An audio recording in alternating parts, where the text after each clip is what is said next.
Morning, everybody. Today we're gonna read chapter 16. Kind of took a few days off, had a long weekend, got a lot of stuff done around the house. Had my boy's 6th birthday and spent some time at the lake. So been pretty busy, but we're gonna get started right back into this. We're gonna finish this in the next few days. Chapter 16. And now he stood at the end of the long part of the lake, and was not the same, would not be the same again. There had been many first days. First arrow day, when he had used the thread from his old tattered piece of windbreaker and some pitch from a stump to put slivers of feather on a dry willow shaft and make an arrow that would fly correctly. Not accurately. He never really got good with it, but fly correctly. So if a rabbit or a full bird sat in one place long enough, close enough, and he had enough arrows, he could hit it. That brought first rabbit day, when he killed one of the large rabbits with an arrow and skinned it, as he had the first bird, cooked it in the same to find the meat was good. Not as rich as the bird, but still good. There were strips of fat on the back of the rabbit that cooked into the meat to make it richer. Now he went back and forth between rabbits and full birds, when he could, filling in with fish in the middle. Always hungry. I am always hungry, but I can do it now. I can get food, and I know I can get food, and it makes me more. I know I can do. He moved closer to the lake to the stand of nut brush. These were thick bushes with little stickler pods that held green nuts. Nuts that he had thought he might be able to eat, but they weren't ripe yet. He was out for a full bird, and they liked to hide at the base of the thickest part of the nut brush. Back in where the stems were close together and provided cover. In the second clump, he saw a bird, moved closer to it, paused when the head feathers came up, and he made a sound like a cricket, a signal of alarm just before it flew, and then moved closer to the feathers. Moved closer when the feathers went down and the bird relaxed. He did this 4 times, never looking at the bird directly, moving towards it at an angle, so that it seemed he was moving off to the side. He had perfected this method after many attempts, and it worked so well that he had actually caught one with his bare hands, until he was standing less than 3 feet from the bird, which was frozen in a hiding attitude in the brush. The bird held for him, and he put an arrow in the bow, one of the feathered arrows, not a fish arrow, and drew and released. It was a clean miss, and he took another arrow out of the cloth pouch at his belt, which he'd made from a piece of windbreaker sleeve, tied at one end to make a bottom. The full bird sat still for him, and he did not look directly at him until he drew the second arrow and aimed and released, and missed again. This time the bird jerked a bit, and the arrow struck next to it, so close it almost brushed its breast. Brian only had 2 more arrows, and he debated moving slowly to change over to the spear to his right hand, and use that to kill the bird. 1 more shot, he decided. He would try it again. He slowly brought another arrow out, put it on the string, and aimed and released. And this time he saw a flurry of feathers, which meant he had hit. The bird had been struck off center and was flopping around wildly. Brian jumped on it and grabbed it and slammed it against the ground once, sharply, to kill it.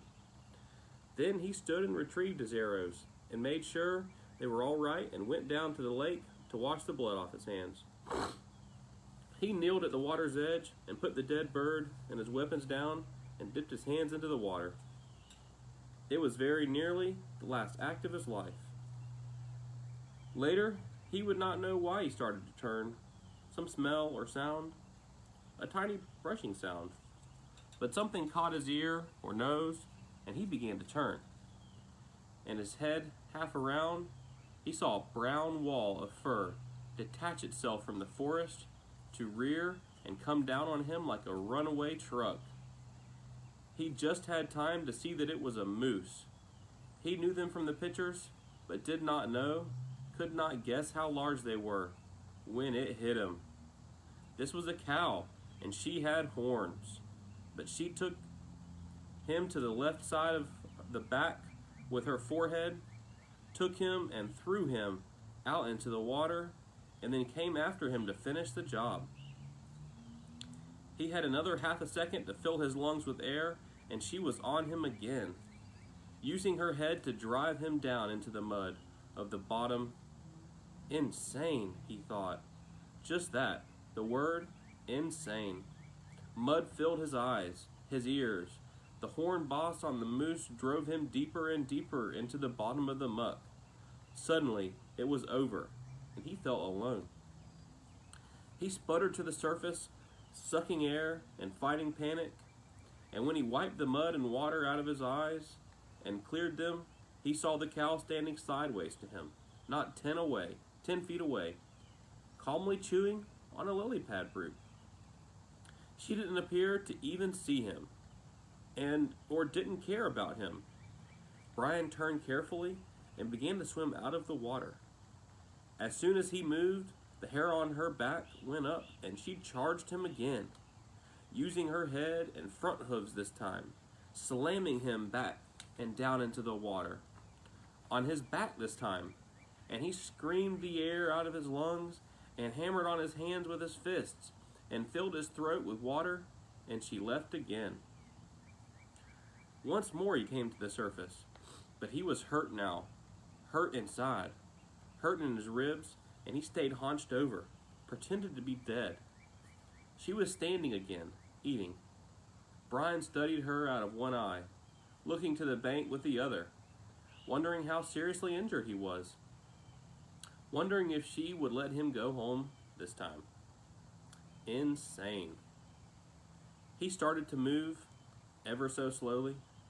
Her head turned and her hair back up, like hair on an angry dog. And he stopped, took a slow breath, the hair went down, and she ate. Move, hair up, stop, hair down, move, hair up. A half foot at a time, he went to the edge of the water. He stayed on his hands and knees. Indeed, he was hurt, so he wasn't sure he could walk anyway. And she seemed to accept that and let him crawl, slowly out of the water and up into the trees and brush. When he was behind a tree, he stood carefully and took stock. Legs seemed all right, but his ribs were hurt bad. He could only take short breaths, and then he had a jabbing pain, and his right shoulder seemed to be wrenched somehow. Also, his bow and spear and full bird were in the water.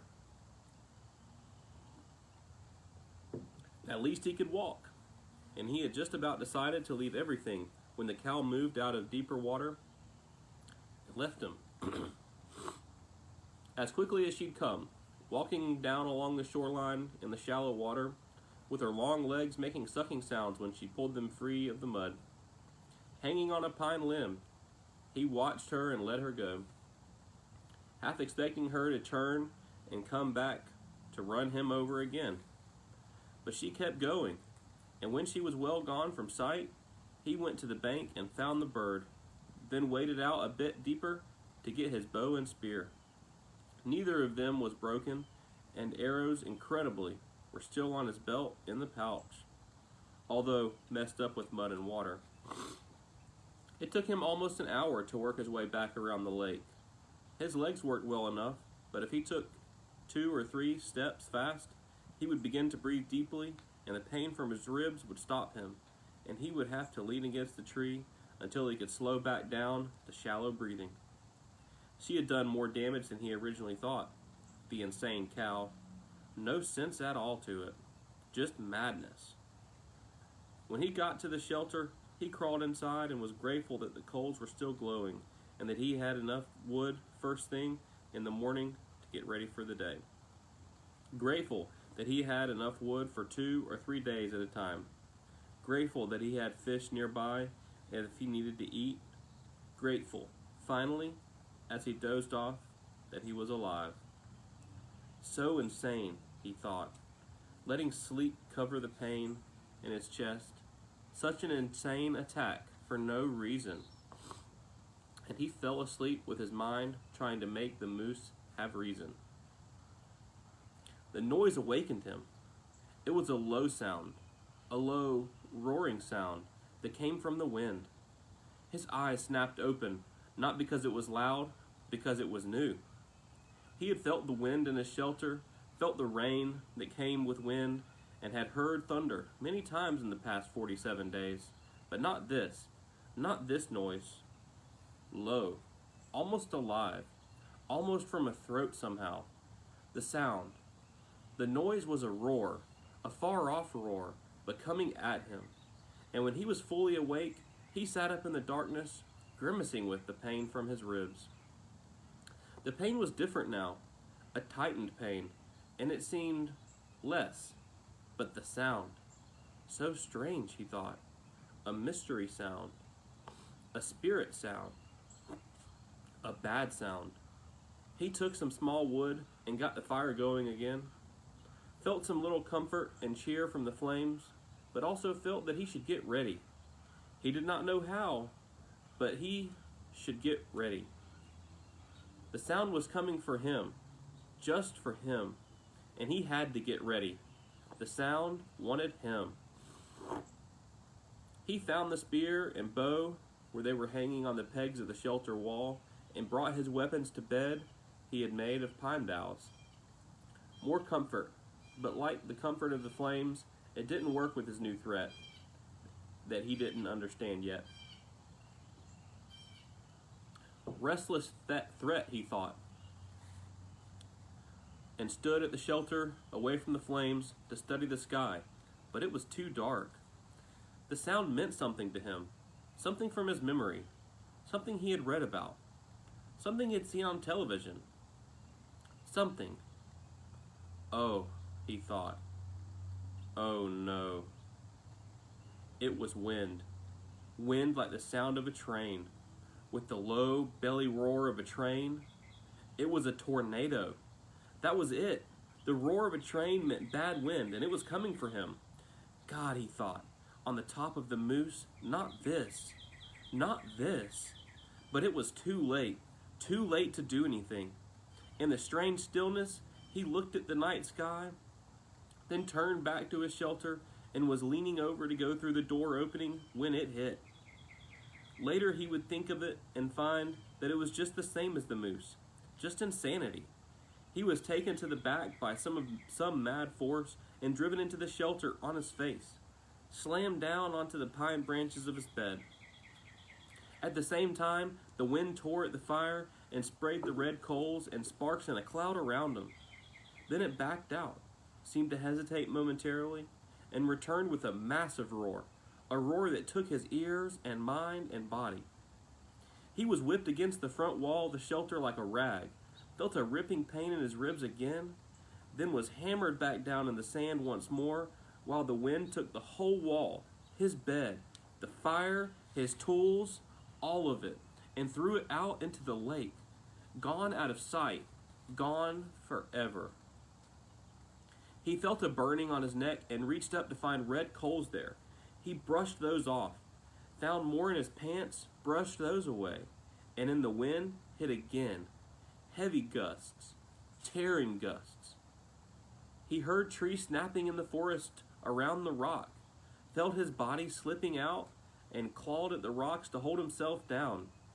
He couldn't think, just held and knew that he was praying, but didn't know what prayer was. Knew that he wanted to be, stay and be. And then the wind moved to the lake. Brian heard the great, roaring, sucking sounds of the water and opened his eyes to see the lake torn by the wind, the water slamming in great waves, and it went in all ways, fought each other, and then rose in a spout of water going up to the night sky like a wet column of light. It was beautiful and terrible at the same time. The tornado tore one more time at the shore on the opposite side of the lake. Brian could hear trees being ripped down, and then it was gone, gone as rapidly as it had come. It left nothing but Brian in the pitch dark. He could find nothing of where his fire had been, not a spark. Nothing of a shelter, tools, or bed. Even the body of the fool bird was gone. I am back to nothing, he thought, trying to find things in the dark. Back to where I was when I crashed. Hurt in the dark. Just the same. As if to emphasize his thoughts, the mosquitoes, with the fire gone and the protective smoke no longer saving him, came back in thick, nostril-clogging swarms. All that was left was the hatchet at his belt. Still there, and now it began to rain. In the downpour, he would never find anything dry enough to get a fire going, and at last he pulled his battered body back under the overhang, where his bed had been, and wrapped his arms around his ribs. Sleep couldn't come with the insects ripping at him, so he lay the rest of the night, slapping mosquitoes and chewing with his mind on the day. This morning he had been fat, well, almost fat, and happy, sure of everything, with good weapons and food, and the sun in his face, and things looked good for the future. The inside of one day, just one day. He had been run over by a moose and a tornado, had lost everything, and was back to square one, just like that. A flip of some giant coin, and he was the loser. But there is a difference now, he thought. There really is a difference. I might be hit, and I'm not done. When the light comes, I'll start to rebuild. I still have the hatchet, and that is all I had in the first place. Come on, he thought, baring his teeth in the darkness. Come on. Is that the best you can do? Is that all you can hit me with? A moose and a tornado? Well, he thought, holding his ribs and smiling, then spitting mosquitoes out of his mouth. Well, that won't get the job done. That was the difference now. He had changed, and he was tough. I'm tough where it counts. Tough in the head. In the end, right before dawn, a kind of cold snap came down. Something else new, this cold snap. And the mosquitoes settled back into the damp grass and under the leaves so he could sleep. Or doze. And the last thought he had that morning as he closed his eyes, I hope the tornado hit the moose.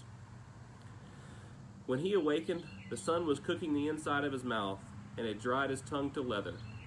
He had fallen into a deeper sleep with his mouth just at dawn, and it tasted as if he had been sucking on his foot all night. He rolled out and almost bellowed with pain from his ribs. They had tightened in the night and seemed to pull at his chest when he moved. He slowed his movements and stood slowly, without stretching unduly, and went to the lake for a drink. At the shore he kneeled, carefully and with great gentleness, and drank and rinsed his mouth. To his right he saw that the fish pond was still there, although the willow gate was gone and there were no fish. They'll come back, he thought. As soon as I can make a spear or a bow, I'll get one or two for bait. They'll come back. He turned to look at his shelter, saw that some of the wood from the wall was scattered around the beach, but was still there, and then saw his bow jammed into a driftwood log. Broken, but with the precious string still intact. Not so bad now, not so bad. He looked down the shoreline for other parts of his wall, and that's when he saw it. Out of the lake, in the short part of the L, something curved and was yellow, sticking 6 or 8 inches out of the water. It was a bright color, not an earth or natural color, and for a second he could not place it. Then he knew what it was. It's the tail of the plane, he said aloud, half expecting to hear somebody answer him. There it was, sticking up out of the water. The tornado must have flipped the plane around somehow when it hit the lake, changed the position of the plane, and raised the tail. Well, he thought, well, just look at that. In the same moment, a cutting thought hit him. He thought of the pilot, still in the plane, and that brought a shiver and massive sadness that seemed to settle on him like a weight. And he thought that he should say, or do something for the pilot, some words, but he didn't know of any of the right words, the religious words. So he went down to the side of the water and looked at the plain and focused his mind.